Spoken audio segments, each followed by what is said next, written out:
Bom, bom dia a todos. Inicialmente quero agradecer ao Dr. Marcos Aurélio pelo convite, e por estar aqui com vocês, experts no assunto, e o prazer se estende a todos aqui que estão aqui nessa sala, de eu poder compartilhar uma ideia trazida pela área de saúde a respeito de uma temática tão importante, que é essa temática da violência no trabalho que a gente vive dentro das empresas, como médico do trabalho, como coordenador de saúde ocupacional.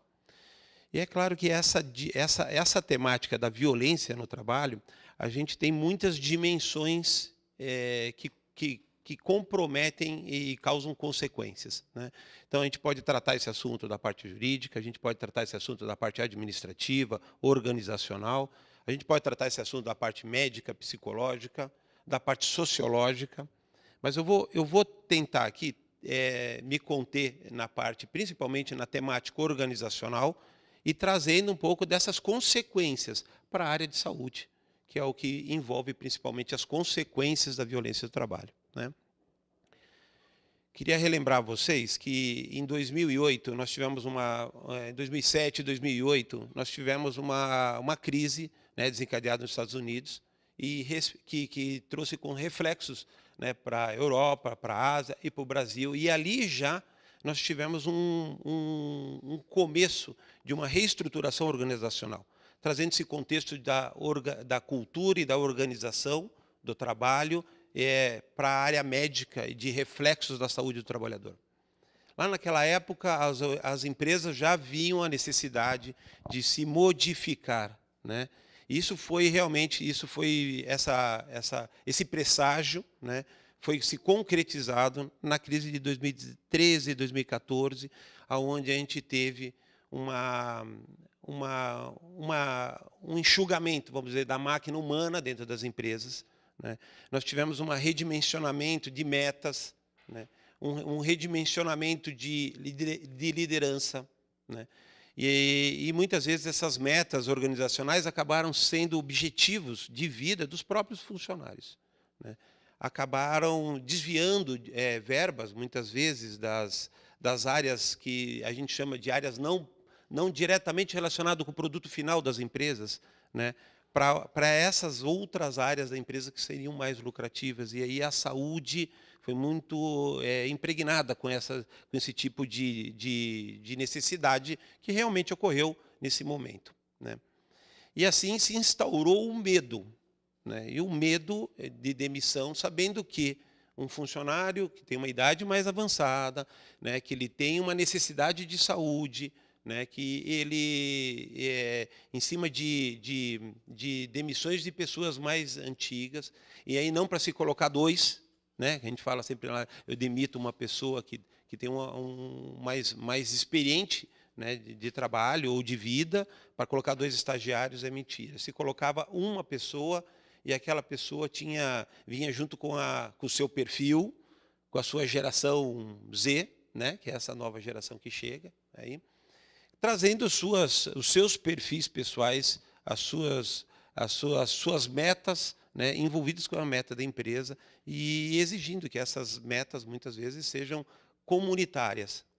Metas de comparação, metas de controle de absenteísmo. Isso se instaurou um medo muito grande dentro das empresas, para dar uma conotação que, muitas vezes, as doenças não se chegavam dentro da área de saúde dentro da empresa. Muito menos as doenças ocupacionais, ou que pudessem, porventura, serem lidas como doenças ocupacionais. E aí, não só as assistenciais, que também geram consequências para as empresas. Aí, dentro desse cenário organizacional, de temor de se perder um emprego tão difícil de se conquistar, você admite a sofrer ou passar por diversas situações dentro da empresa calado. Independente disso, a gente via que a sociedade continuava, e hoje a gente sabe que em torno de 30% da população trabalhadora, em algum momento da vida, vai ter algum transtorno mental leve. Desses 30%, de 5% a 10% dessas pessoas, elas vão ter algum transtorno mental grave. Embutido nisso, nós sabemos que a não notificação de doenças que acabam influenciando essas doenças mentais, né, nós temos cerca de 18% de hipertensos, né, na população brasileira. Nós temos de 5 a 10% de diabéticos. Quase 50% da população hoje tem sobrepeso ou obesidade. Isso faz óbitos, né, por doenças cardiovasculares, essas associações, né, e o estresse, a ansiedade implicam em agravamento de todas essas doenças.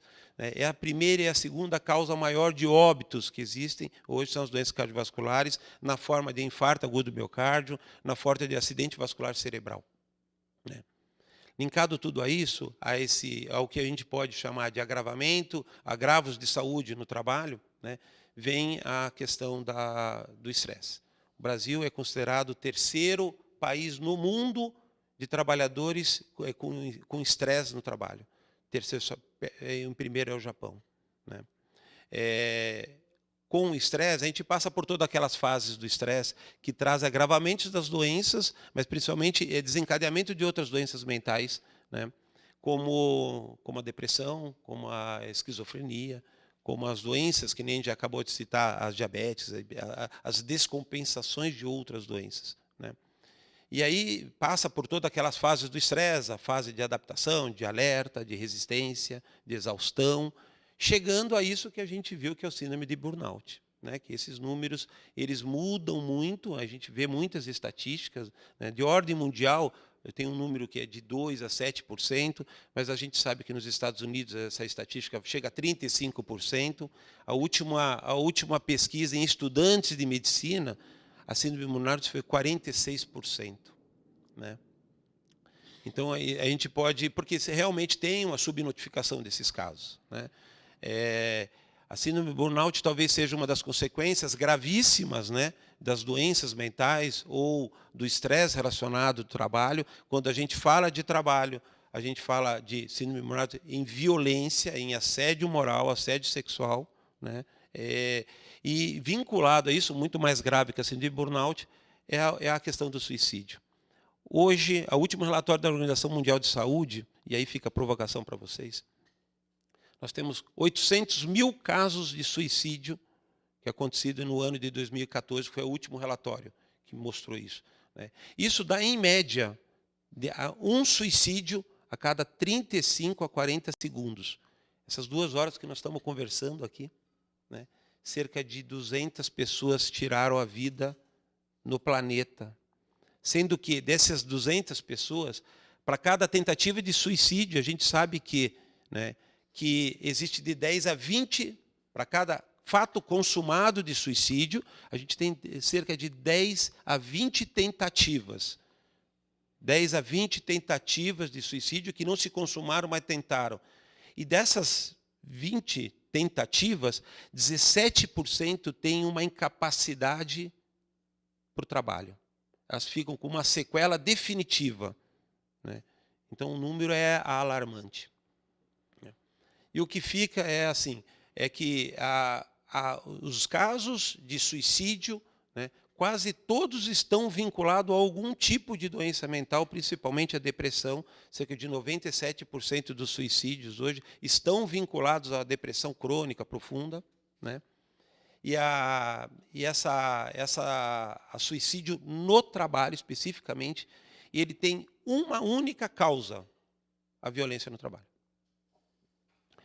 Então, eu deixo aqui a mensagem desses números, que são muito significativos, para a gente pensar o quanto que esse deslocamento desse eixo, né, que a gente propõe hoje para a vida da gente, né, que hoje praticamente a gente desloca o nosso eixo de importância, tira um pouco da família, tira um pouco da espiritualidade, a gente tira esse eixo também das condições de enfrentamento que a gente pode possibilitar para nós, para dedicar tudo para uma corda só, que é a corda do trabalho, né? Que é a ferramenta que a gente tem do trabalho.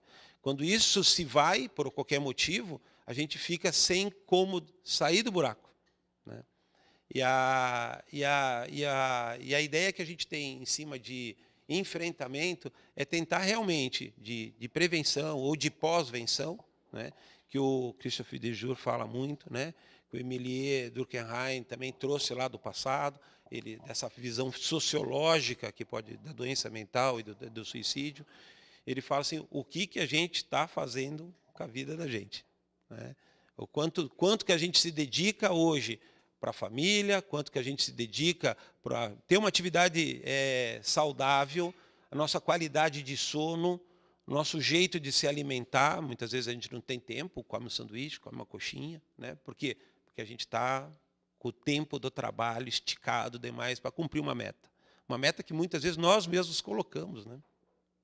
A gente deixa de fazer a nossa rede social, que talvez seja o maior jeito que se tem de prevenir, de aproximar as pessoas da gente, porque a gente tem outras coisas para fazer, né, e outras prioridades, né? E a gente, deslocando esse eixo, se dedica somente à parte principal do nosso objetivo da vida, misturado com o objetivo da empresa, que muitas vezes é a questão organizacional.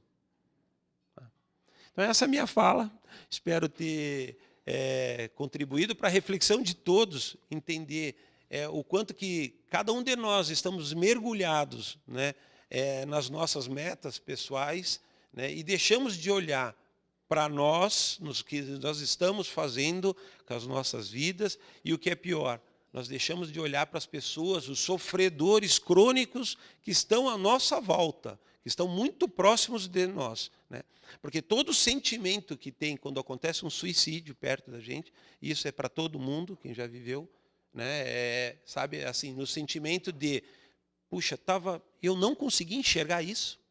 Ou um outro sentimento que é comum nesse tipo de situação é, eu não poderia ter feito mais para que isso não acontecesse. Se a gente não consegue, né, se a gente está muito mergulhado, introspectivo, no nosso planejamento de ascensão da vida, a gente não consegue olhar para o próximo. Então, muito obrigado por todos e agradeço a participação.